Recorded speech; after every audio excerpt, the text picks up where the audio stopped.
Okay, today we'll be taking a look at the Super Famicom Satellaview.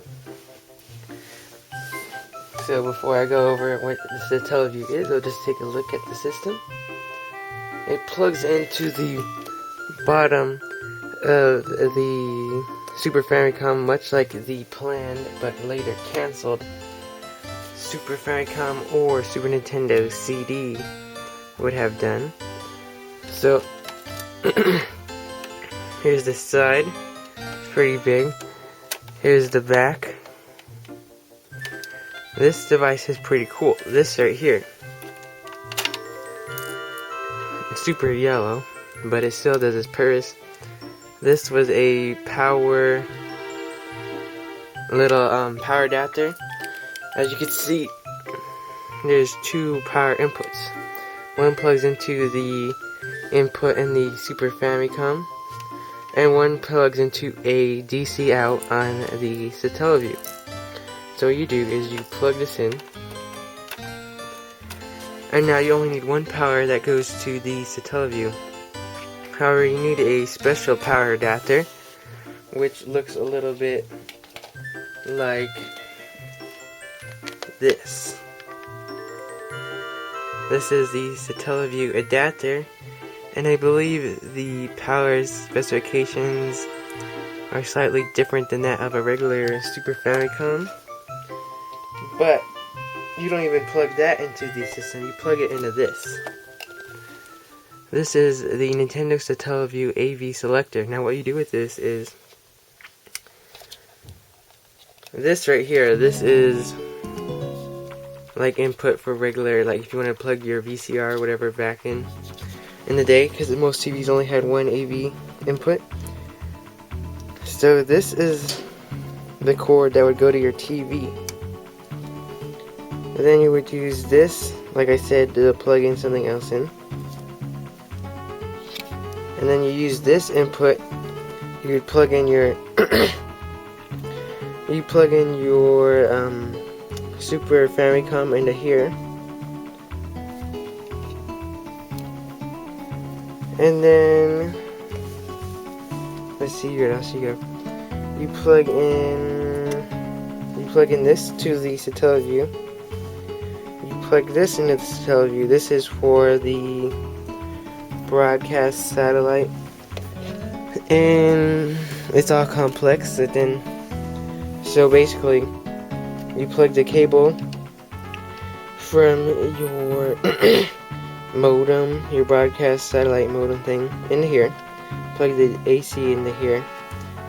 You plug in your AV cords here, and they all magically hook up. So yeah, that's what you do. Now, in order to use this, you need to have this. This is the Bsx Cartridge, and it's slightly larger than your typical Super Famicom game. For instance, I'll show you how big it is. Here's a PS3 game. See, it's almost as large as the whole PS3 game.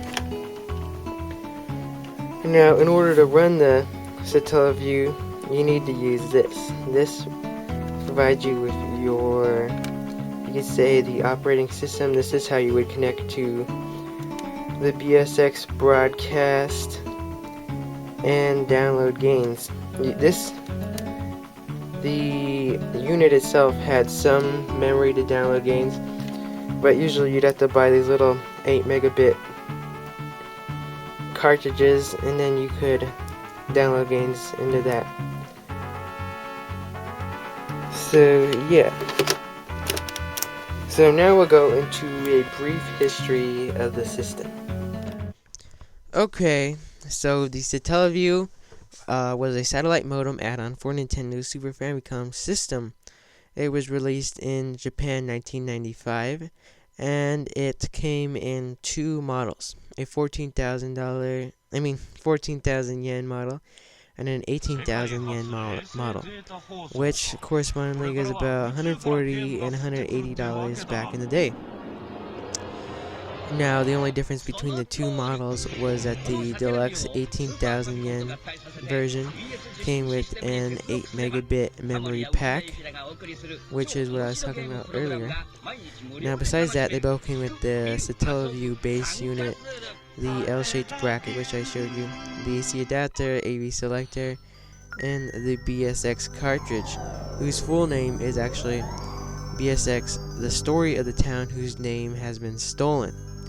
And now that's another story, which I'll tell you in a minute. But in order to use such a Satellaview, you had to have two things: a subscription to the St. Giga, which was actually a subsidiary of WoW, a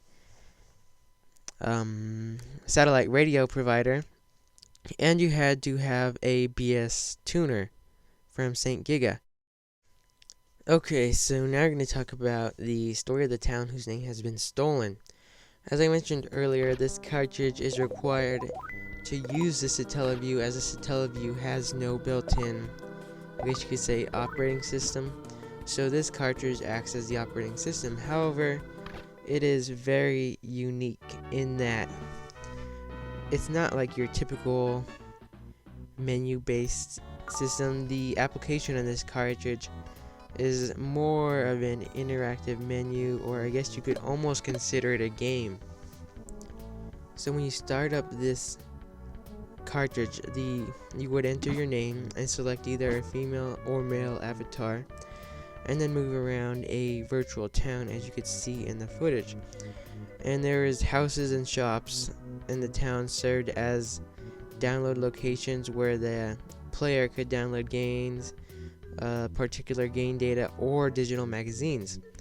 The download would write game data into temporary memory locations, which would remain until the player downloaded a new game to take its place.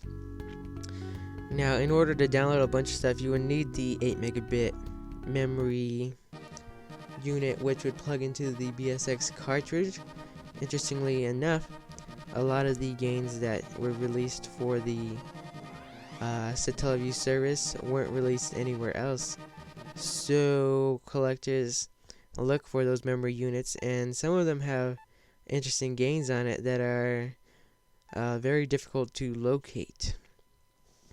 Now, apart from downloads, the player could also travel to in-game locations such as the Wall newspaper company and read brief postcard-like messages from St. Giga and Nintendo that announce contest winners, future games, future programming schedule details, and to raise awareness for celebrity events relating to Soundlink magazine performances, Satellaview activities, and furthermore, the avatar was equipped with an inventory and game currency, which would be spent in various in-game items, such as telephone cards, vehicle tickets, fish bait, shoes that would enable the player to dash rather than walk everywhere.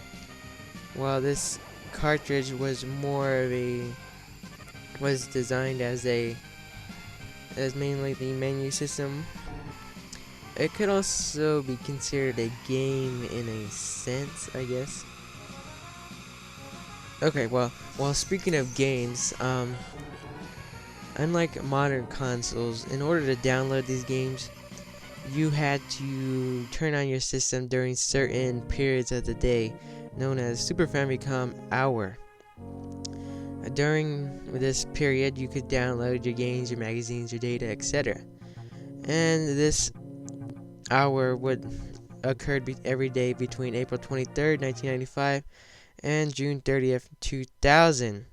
However, although the system lasted until June 30th, 2000, the official partnership between Nintendo and St. Giga was terminated in April 1999. While yet, St. Giga still published the Super Famicom Hour for about another year. Now, these games you could download fell into 4 categories. First, you got best selection games, which were usually just exact replicas of standard release games, or remakes of NES games with slightly improved graphics.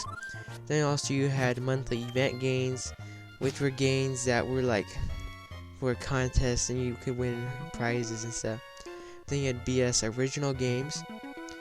Now these games could have been released in chapters, like weekly chapters, or all at once. And these are the games that people like to find on the 8 megabit memory units, because some of them are pretty good, such as the BS Zelda series, of which I believe there was 3. Excuse me. And also you had SoundLink games, which provided narrated voice acting and music for the games.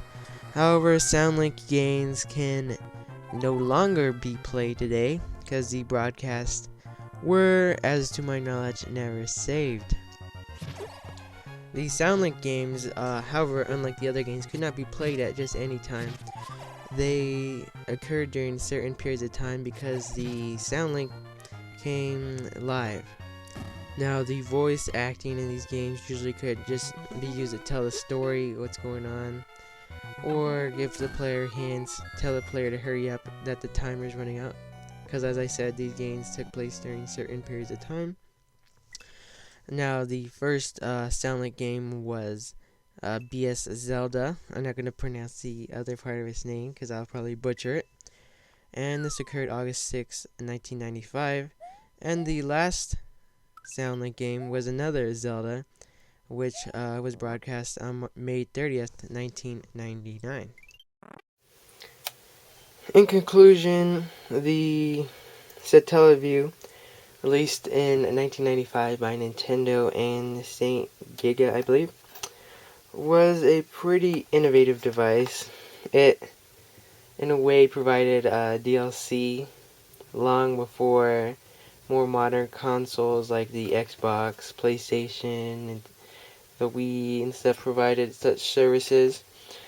And it was actually moderately successful. They sold, I believe, at the peak there was about 100,000 subscribers to this service. So, not too bad.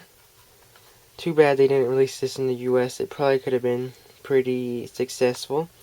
In the US, however, though, Sega had a service similar to that of the Satellaview, and that was the Sega Channel. But that's a whole nother story for another day. Thank you for watching.